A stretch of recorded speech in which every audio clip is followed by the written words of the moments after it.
including right now Speaker Johnson, want to do with the border is different than what's going on in the Senate. However, those Senate talks, we've been looking at them day after day after day over border security, still continue. I talked to one of the senators involved today, Chris Murphy. He said they're almost there. They're getting closer and closer, but he acknowledges this continues to happen. Senator Schumer says he thinks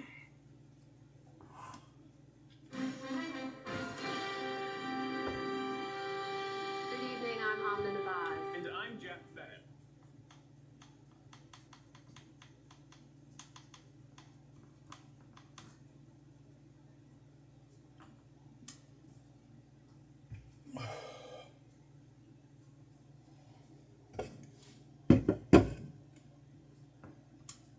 In Colorado, in her ruling, the judge said the pause, quote, will promote greater predictability in the weeks ahead of the primary election on March 5th. A federal judge threatened today to throw Mr. Trump out of his defamation damages trial in New York. It came as the writer E. Jean Carroll charged that he lied about her after she accused him of rape. During Carroll's testimony, the former president could be heard grumbling and saying witch hunt and con job. When the judge warned he might be removed, he shot back, I would love it. The trial is meant to determine how much Mr. Trump has to pay Carroll in damages. In the Republican presidential campaign, Florida Governor Ron DeSantis is pulling back from New Hampshire 6 days before that state's primary. NewsHour has confirmed that he's shifting most of his staff to South Carolina for its primary on February 24th. DeSantis finished a distant second in Iowa and is running far behind in New Hampshire. Medicine for Israeli hostages held by Hamas has arrived in Gaza tonight. It's part of the first deal between the two sides since a week-long ceasefire in November, and it also calls for more aid to Palestinians. The medicine arrived in Egypt today and headed for the Rafah crossing into Gaza amid warnings that much more is needed. The UN Secretary General issued a fresh appeal in Davos, Switzerland. I repeat my call for an immediate humanitarian ceasefire in Gaza and a process that leads to sustained peace for Israelis and Palestinians based on a two-state solution. That is the only way to stem the suffering and prevent the spillover that could send the entire region up in flames. Meantime, airstrikes and artillery kept pounding parts of Gaza, and the Israelis said they killed more than 30 militants in the city of Khan Yunis in 24 hours. The Gaza Health Ministry said nearly 24,500 Palestinians have died since the war started. Britain's King Charles will undergo surgery next week for an enlarged prostate. The king is 75. Buckingham Palace said today his condition is not cancerous. The palace also said that Kate, the Princess of Wales, is recovering from abdominal surgery and that her condition is also not cancerous. She could be hospitalized for 2 weeks. China reports its population declined in 2022 for the second year in a row. Its total population fell to 1.4 billion. Deaths rose sharply to 11.1 million as China ended its sweeping COVID restrictions, and births dropped more than 5% to 9 million, the 7th straight year of decline. It all adds to concerns about growth prospects for the world's number 2 economy, with fewer workers and consumers and the rising costs of elderly care and retirement benefits. The Biden administration is calling for a crackdown on overdraft charges at the nation's biggest banks. The Consumer Financial Protection Bureau is proposing capping fees as low as $3. Currently, the average tops $26. Major banks say they already cut fees, so there's no need for new regulations. And on Wall Street, stocks slipped again over concerns that strong December retail sales could fuel inflation. The Dow Jones Industrial Average lost 94 points to close at 37,266.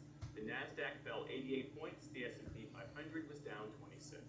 Still to come on the NewsHour, why a growing number of men in the U.S. say they don't have close friends. School administrators work to keep students in class amid chronic absenteeism. And a Pacific Northwest artist illuminates life's simple pleasures with just a knife and paper. This is the PBS NewsHour from WETA Studios in Washington and in the West from the Walter Cronkite School of Journalism at Arizona State University. Today, the Biden administration relisted Yemen's Houthi rebels as a specially designated global terrorist group. It's aimed at deterring further attacks by the rebels on shipping in the Red Sea. Today's announcement is a partial reversal for the administration. Nick Schifrin talks to the top State Department official overseeing Yemen policy. policy about today's move and the ongoing tensions. Today's designation follows more than 30 attacks by the Houthis on commercial shipping in the Red Sea and Gulf of Aden, and 3 rounds of airstrikes in the last week by the US and the UK targeting Houthi capabilities. Despite those US and UK airstrikes, just today, apparent Houthi drones and missiles hit at least 2 commercial ships. Tim Lenderking is the U.S. Special Envoy for Yemen and joins me now. Thanks very much, Tim Lenderking. Welcome back to the NewsHour. Why has the Biden administration relisted the Houthis as a specially designated global terrorist group? What's the practical impact of that? Well, the reason that the Biden administration did that is to try to get at the problem, which is the Houthi attacks on international shipping. And it is not American shipping or Israeli shipping, it is international shipping. And so having a problem of this scope, which is global in its dimension, I mean, bear in mind that 15% of international commerce flows through the Red Sea and 30% of container traffic. So the fact that the Houthis have struck at ships that affect 50 different countries, we've really made every effort to show that this is an international problem and that it requires an international response. Are these just symbolic? The Houthis have been sanctioned for years and it hasn't changed any behavior. No, I don't think it's symbolic. I think it will have direct impact. It will have impact on Houthi finances, on ability of entities to do business with the Houthis. So I think there will be an impact. Why not then relist them as a foreign terrorist organization as the Trump administration did, essentially a higher level designation? We felt that the FTO, or the Foreign Terrorist Organization designation, was not something that was appropriate to the current circumstances. Maybe we would go to that, but I hope we don't have to. What the STDT does, as you mentioned, is prohibit certain types of interactions from the Houthi organization. But it also gives us a little bit more flexibility to have carve-outs and licenses so that essential commodities, food, fuel, medicine, humanitarian supplies, can continue to reach the Yemeni people. There's no desire to hurt the Yemeni people who've already suffered from 8 years of war. We'll get to those carve-outs, humanitarian carve-outs in a second, but was it a mistake for the Biden administration to delist the Houthis in both respects, literally on day 1 of the administration? No, I don't think so. I think the Biden administration came in and assessed the situation, very quickly decided that Yemen would be a priority within the international foreign policy. And because of, I think, the attention that we've given to the Yemen problem, we've been able to carve out with the UN and with the Yemeni parties a truce that's lasted almost 2 years. I mean, a true end to most of the fighting inside Yemen. It's a very significant development. We've also been able to continue pushing humanitarian supplies. Now these Houthi attacks on international shipping, in fact, jeopardize that truce. I want to talk about the politics and your efforts to find a durable peace in Yemen. But first, the humanitarian aspect, right? 2/3 of the country needs humanitarian aid. And despite the administration's effort, we spoke to humanitarian groups today, and they said that any designation, even the one that you're making today, could have a, quote, chilling effect on commercial shippers and banks that these organizations need to feed the people of Yemen. So why take any step that could put that aid in jeopardy? Again, the goal is not to harm or create obstacles in the well-being of the Yemeni people, but it is to get at the problem, which is the Houthi attacks on shipping. Those attacks are also creating problems for humanitarians. They're driving up shipping costs. They're preventing ships from moving into areas like Gaza, which need desperately more humanitarian assistance. So it may be an imperfect solution, but I think we're trying to get the message across to the Houthis and any other actor that would decide, to carry out its own particular agenda against international shipping, that this is not something that the United States or the international community can tolerate. Over the last week, as we said, the U.S. and U.K. launched 3 rounds of airstrikes on Houthi drones, missiles, air defense capabilities, the very things that the Houthis have used to attack ships in the Red Sea and in the Gulf. But, as we also just said, the Houthis launched 2 strikes at least just today, including on a U.S. ship. So what evidence do you have that these strikes have degraded Houthi capabilities? Well, the strikes that the U.S. and the U.K. in conjunction with other partners have launched have certainly hit their targets. I think it's the hope of all of us that we're not getting into an open-ended conflict here. That is definitely not the intention of the United States. The United States wants to hit those capabilities that are responsible for the attacks on international shipping. And I think we've been quite disciplined so far about keeping within those very well-defined parameters. But where does this end? I mean, how many rounds of airstrikes do you think you need in order to degrade Houthis to the point where they cannot continue to do what they've been doing on commercial ships? This won't be a military action alone. I think diplomatic activity will continue, very strong messaging and outreach to the Houthis, see what combination of pressures, incentives will get us back to an ability where the international community can focus on the peace effort in Yemen and move away from this conflict and the attacks on shipping. Could the military strikes have an impact on the peace efforts that you have helped lead from the United States' perspective, which have had a lot of success? Could the military strikes actually imperil that progress? Well, we remain 100% committed to that peace effort. I think we all want to get back to that focus, that whatever else is happening in the region, that Yemen can see an end to the conflict that has dogged it for 8 years.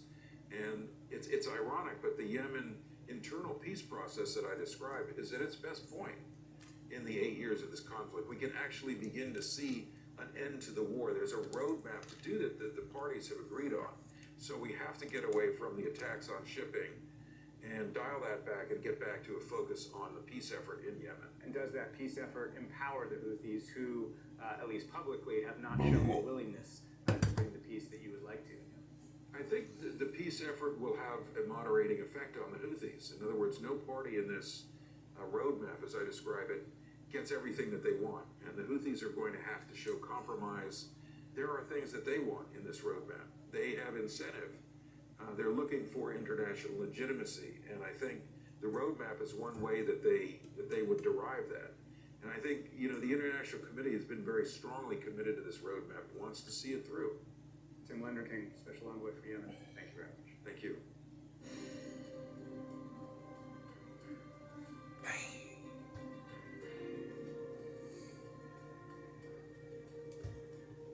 As we reported earlier, critical aid to Ukraine is still being held up in ongoing negotiations over funding for border security.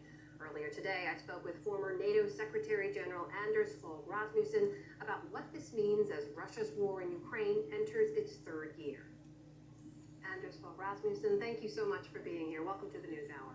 Thank you for having me. So I want to ask you about U.S. lawmakers' inability so far to reach a deal on immigration that would allow Ukraine aid to move forward. You've said previously you would advise Democrats to accommodate Republicans on the border, cut a deal, get the aid flowing. I know you're meeting with House Freedom Caucus members tomorrow. What's your advice to them?